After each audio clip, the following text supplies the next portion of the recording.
நம்ம இன்னைக்கு என்ன பார்க்க போறோம்னா இட்லிக்கு தக்காளி தண்ணி சட்னி எப்படி செய்யறதுன்னு பார்க்கலாம் வாங்க.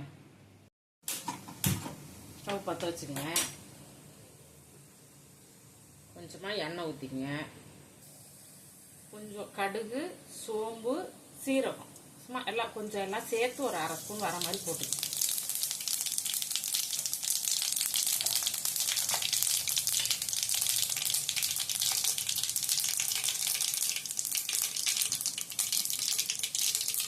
நல்லா பொரிச்சோன்னா 2 கருவேப்பிலை போட்டுக்கணும்.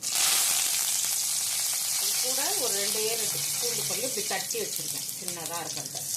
அதை அப்படி போட்டு நல்லா வதக்கிக்கணும்.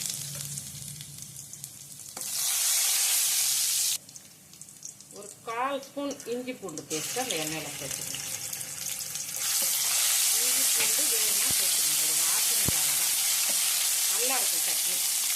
நான் சின்ன வெங்காயம் எடுத்துருக்கேன், அதையும் போட்டு நல்லா வதக்கிக்கணும். சின்ன வெங்காயம் ஒரு சின்னதாக ஒரு 10 மிளகாய் இப்படி கீறி வச்சுக்கணும். அதையும் அப்படியே போட்டுருக்கேன், போட்டு நல்லா வதக்கணும்.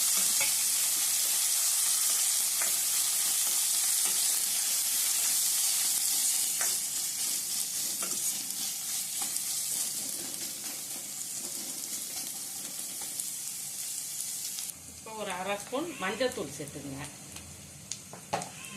குழம்பு மிளகாத்தூள் கொஞ்சமாக சேர்த்துக்கலாம்.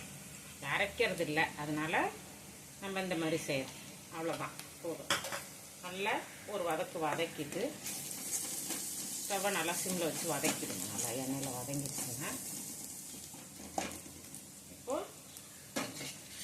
4-5 தக்காளி கழுவி நறுக்கி வேக வச்சு எடுத்து வச்சிருக்கேன், கடைஞ்சி. பார்த்துங்க, இதை நம்ம அந்த வதக்குனதில் எடுத்து சேர்த்துக்கலாம்.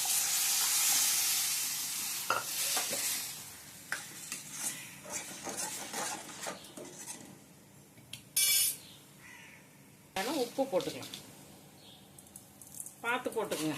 இட்லியில் உப்பு போட்டுக்கிறதுனால பார்த்து சேர்த்துக்கங்க. கூட இன்னும் கொஞ்சம் தண்ணியும் சேர்த்துக்கிறேன். நல்லா எல்லாத்தையும் மூடி கொதிக்க வைங்க.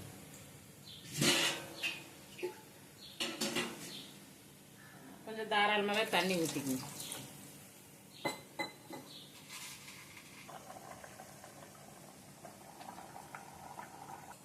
இந்த அளவு நல்லா தண்ணி சட்னி, தக்காளி தண்ணி சட்னி நல்லா கொதிச்சோன்னே நம்ம அரைச்சி வச்சுருக்கோம்ல இட்லி மாவு, அதில் ஒரு 2 ஸ்பூன் அளவு எடுத்து தண்ணி ஊற்றி கரைச்சி இது கூட சேர்த்துங்க. கொஞ்சம் திக்காக இருக்கும். இல்லை இட்லி மாவு வேண்டாம் எங்களுக்கு அப்படிங்கிறவங்க கொஞ்சமாக இதுவும் சேர்த்துக்குங்க, கார்ன்ஃப்ளவர் மாவு 1 ஸ்பூன் அளவு போட்டு கரைச்சி சேர்த்துங்க. இல்லை கார்ன்ஃப்ளவரும் வேணாம் அப்படிங்கிறவங்க கடலை மாவு இருந்தால் ஒரு 1 ஸ்பூன் 1.5 ஸ்பூன் அளவு சேர்த்துக்குங்க. இந்த அளவுக்கு தண்ணியாக வரும். சாப்பிட்றதுக்கும் நல்ல டேஸ்டாக இருக்கும். இட்லிக்கு நல்லா தாராளமாக ஊற்றி சாப்பிடுவாங்க. நிறைய கடைங்கள்லாம் கூட வைப்பாங்க தண்ணி சட்னி. புதினா கொத்தமல்லி இருந்தால் கொஞ்சம் நிறைய சேர்த்துங்க. சமையலில் தக்காளி தண்ணி சட்னி ரெடி ஆயிடுச்சு. நீங்களும் உங்கள் வீட்டில் செஞ்சு பாருங்கள்.